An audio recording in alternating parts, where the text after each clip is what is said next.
Hey, Composing Gloves here. Today we're going to be taking a look at that analysis exercise I gave you, the voicing exercise. So some of this stuff you were not sure about. You weren't sure what it was. So for some of this, I left some notes.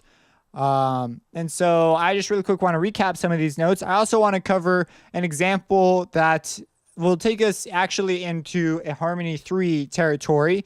And then also up here, there are some things that just as a word of warning, I did not analyze this to be rigidly academic. I analyzed it with the knowledge we have now, with the exception of one case. So some of this stuff we'll actually call different things later on down the line. We're also going to talk about an analysis tool that is typically used. So for example, when we have a one chord and it just changes inversions, typically you won't keep putting down a one. So like here we identify ourselves in the key V minor, and then we have a 1. Well, all these other ones, you wouldn't have to put them there. You would just put the figure base for an inversion change if an inversion change takes place. You wouldn't keep putting down 1, 1, 1, 1, 1. You'd be like, oh, this is a 1, and then you could leave the rest of these out because it stays in root position. So stuff like that. Here we come across a chord that you may have had a problem with. Maybe you came up with a name for it. In any case, don't worry about it. We haven't talked about it. For other things, there may be better ways of analyzing or naming these things, but we haven't talked about how to those ways yet. So we're not going to sweat it. I put down what I sort of suspected you would put down. And so as we get further and further, we'll learn more and more ways to properly identify things. And formal analysis really is sort of its own class. But there's one I wanted to show you down here. So this was a fun one. So this is what I determined it as.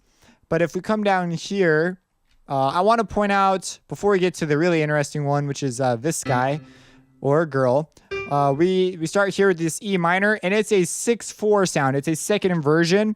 And I just want to point out, this sounds really not done in the composition. It's definitely not a point that we would stop at. And it's interesting because this is a one chord. And we'll learn in future lessons that the one chord is like one of the ultimate harmonic goals. It is the harmonic goal of tonal harmony. We're trying to get back to the one chord. We want to do it in interesting ways. So here, though, we reach the one chord, which is usually where we sound very resolved, and instead we sound very not resolved. And we notice that it's in the odd 6/4 inversion, or the second inversion. So if I play this for you,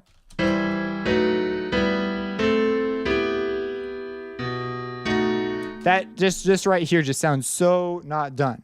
And then almost to bring the point home, the composer pushes the fifth again. It makes it sound really like, whoa, we're definitely not done. And so that's a really interesting property about 6/4 chords that hints at some things we'll learn about in Harmony 2. So some very interesting things going down right there. The other thing I wanted to point out, and there's a couple like don't worry about chords, don't worry about this chord, things of that nature. But over here, we have this interesting chord progression here, right? And it's confusing. We have am I in a no entry mode? No, I'm not. We have a C, we have an F sharp, F sharp. We have a D sharp, and we have a B. And on the keyboard, it's pretty easy to see that it's a C diminished chord with a major 7. So that's what I put up here. C diminished chord with a major 7. But it's confusing because it's got these sharps. And in a C diminished chord, these would not be called sharp. These would be called flats. It'd be E flat and F and G flat. Right now, this is a raised second and a raised fourth. And so technically and harmonically speaking, we can't really call it what I called it up here. So you kind of get these weird problems that you're just like, what the heck do I do with this? And so what you do, this is what you do. And I only did it in this one case. There are other cases where I actually could have applied this. But I wanted to show you this one because it's a particularly interesting problem because it's inharmonically spelled something else.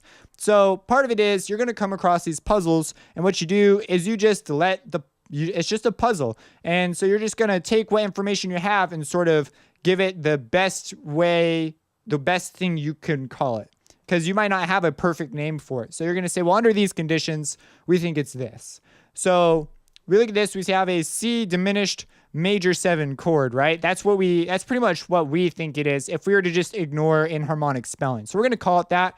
That seems like one of the most straightforward names to give it. But what do we give it for the symbol? And you see here I've got this slash notation. So what you do is you sort of zoom out. You zoom out and you say, what is the role of this thing in the context of the piece? Maybe we're going from somewhere to somewhere.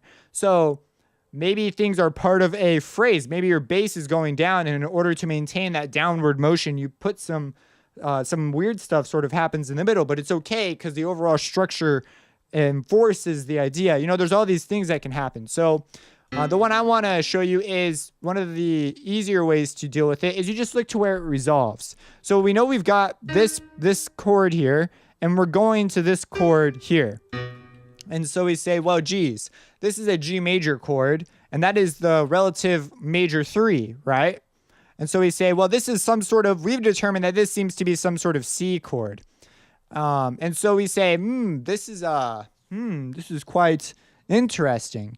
And so I put a 4 here. I could argue, well, okay, let me just explain sort of my reasoning. That's the whole thing, right? So we have a 4. Now I called it a 4 diminished of 3. Now you might be going, what the heck is this? Well, when something sort of funny is like this, we say, well, there's some sort of chromatic movement here. So we say this chord right here does not belong to the key we're currently working in. And so what we say instead is, this seems to be outside of our key. Because, I mean, you could sit here scratching your head for a while. So you might be going, what is this? So we say, well, C going to G is a movement of a 4th. Now it's a 5-1. So you really could call it a 5 diminished. But as it relates to the 3 chord here. So as it relates to this, we are going from what is the 4th to this 3 chord. So we go to G and we say, well, from G to C, well, that's a 4th. So we're going from this 4 chord. Now, granted, it's a diminished chord. It's sort of this weird looking thing, but we're going from a 4 chord in the key of G over to the 3, what is the 3 chord in the current key we're working in. So if you don't totally understand this, it's totally okay. Slash notation deals with modulations and chromatic movements. And I'm just telling you so that when you see it, you kind of know what it means. We'll make much more sense of this as we go through harmony 2 and 3. So I just wanted to point it out. It's very interesting. It's something I wish someone had pointed out to me, because maybe you're looking at more advanced things and you may have 1 or 2 of these, or maybe a whole section that does stuff like this. Sometimes if composers modulate for a little while, meaning they go to a different key, they'll analyze it relative to the key they're in, because technically it's not a true modulation unless it resolves to the 1. So they might have, they sort of act like they're in another key, but in reality, they never really left the key. Bach did that in a piece I was going to have you look at earlier. And when I found that out, I was like, yeah, it's probably not a good idea to give you guys this quite yet. So maybe I'll bring it back in a later exercise. But anyways, yeah, so that's there. It's a kind of a complicated explanation if you're not all that quick on your scales and stuff. Now you can sort of see it's not enough just to be quick in a couple scales. You got to be able to think in multiple scales at the same time. So it becomes quite a mess.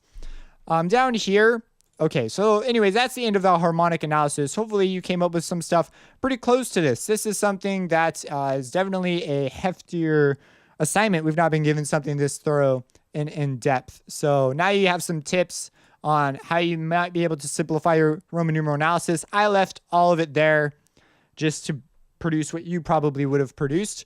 And I slapped my names up top. So yeah, it's really interesting. And yeah, I really like formal analysis. It's like a big puzzle. So to me, it's kind of like, oh, what the heck is the role of this thing? What is this?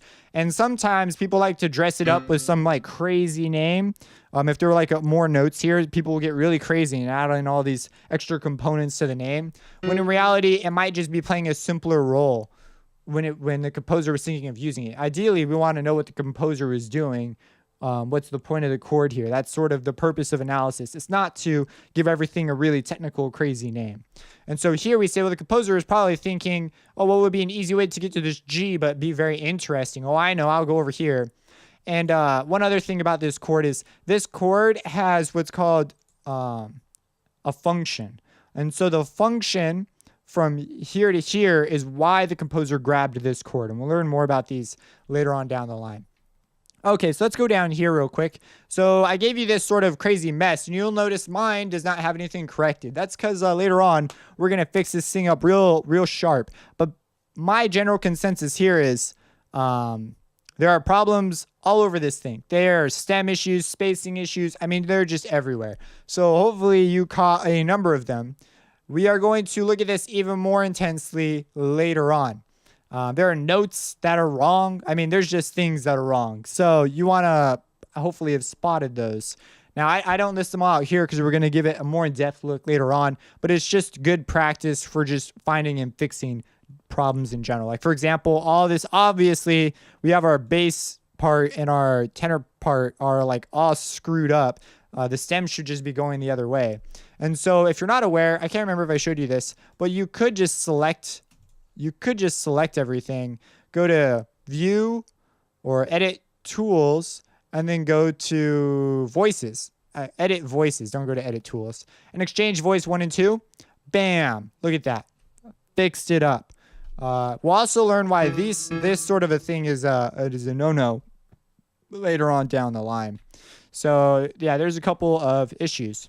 Let's go ahead. Let's look at this up here. Okay, fill in the alto and tenor progression. And then don't worry, some of you guys might know about like parallel fifths, parallel octaves. Here, I did not follow any sort of voice leading conventions that we haven't talked about.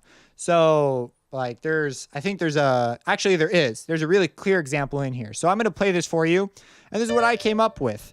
And you'll notice it follows the rules we've covered, but it doesn't quite fit. There's some unusual things about it.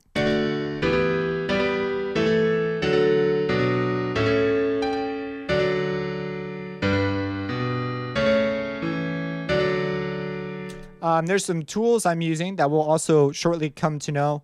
And yeah, so let's go ahead. This measure should sound really funny to you. It should be like a red flag. It's got this unusual sound.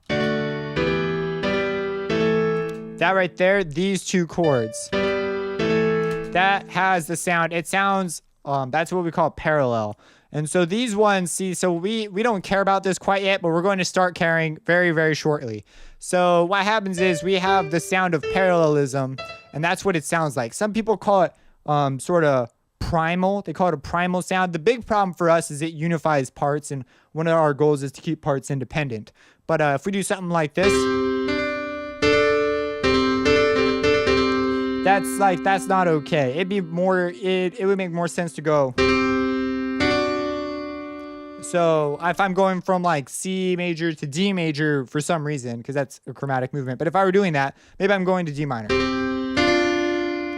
That keeps our parts separated. It's also generally considered a more sophisticated sound.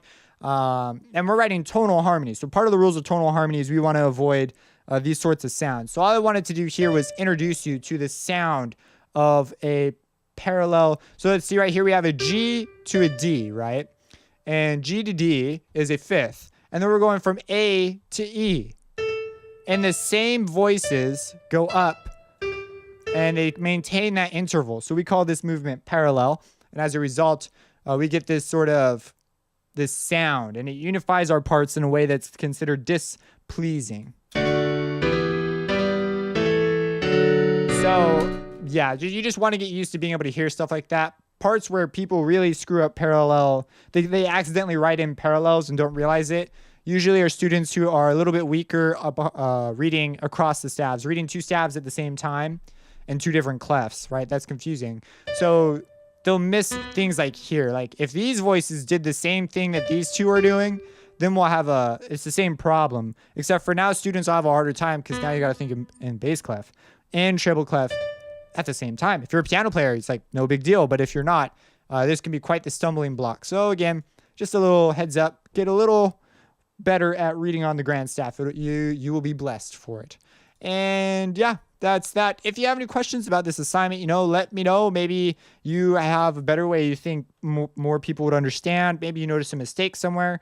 I'm not perfect, but I try to do the best I possibly can. So if you notice anything funny, Also, I totally missed this. We also included a C and an O in our analysis for when things are open and closed. So hopefully you have these and they line up. So yeah, subscribe and have a blessed day.